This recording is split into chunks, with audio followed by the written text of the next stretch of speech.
Today I'm going to tell you all a story about a little boy named Arjun and how he struggled with the numbers and how he overcome it by the guidance of the elders and his hard work. Arjun was a bright, cheerful child who loved to draw. His notebooks were filled with beautiful sketches of birds, trees, and mountains. But whenever his teacher wrote numbers on the blackboard, Arjun's heart would start beating fast. He could not understand the numbers, no matter how hard he tried. The digits looked like strange shapes that bounced around in his mind. His classmates finished their sums quickly, but Arjun took a long time, erasing and rewriting with a worried look. Some children started to tease him. Arjun does not know how to count. They would laugh. Would say, You can draw, but you can't add. It made Arjun feel sad and alone. He stopped showing his drawings and became quieter in class. Sometimes he felt so restless that he could not even sit still. His teacher noticed that Arjun was losing focus in class and never wanted to participate in math lessons.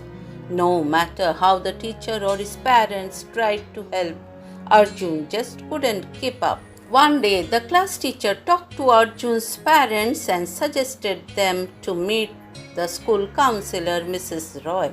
Mrs. Roy listened patiently as Arjun and his parents shared their worries. She was gentle and kind, asking Arjun about his favorite thing. Arjun smiled weakly and drew a tree for her.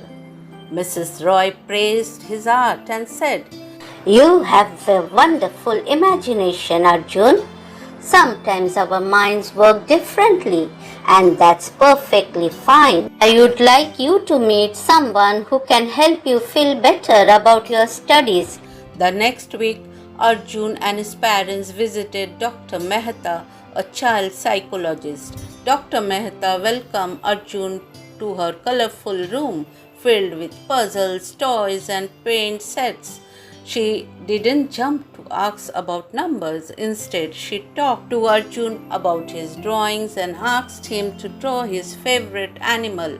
While Arjun drew, Dr. Mehta quietly observed. After a few sessions, Dr. Mehta asked Arjun to tell her how he felt about numbers. Arjun finally whispered, They dance and jump. I mix up threes and fives.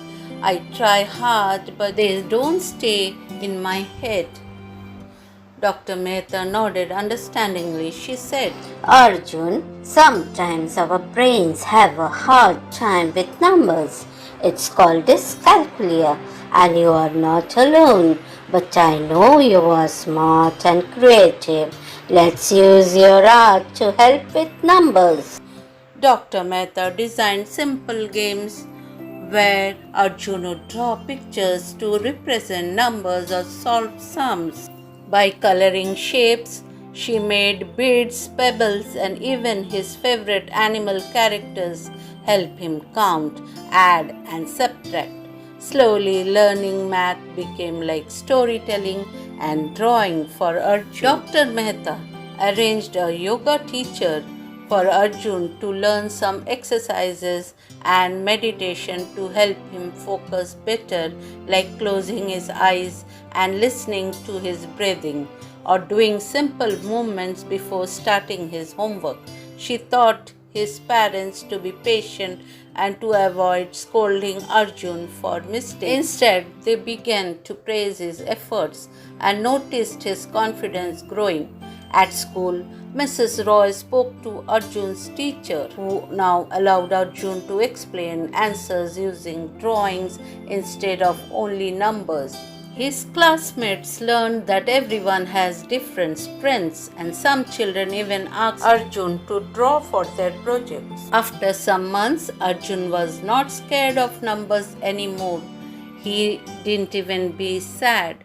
He started playing with his friends, but he still loved art. But he knew that with patience, help, and a little creativity, he could handle his studies just Fine. Takeaway for the elders. Every child is unique. Recognize and celebrate your child's strength. If a child struggles consistently, don't ignore the signs or assume laziness. Involve professionals like counselors and psychologists when unusual learning difficulties appear. Patience, understanding, and positive encouragement make a huge difference in a child's progress. With the right approach and support, child can overcome challenges and develop confidence in them.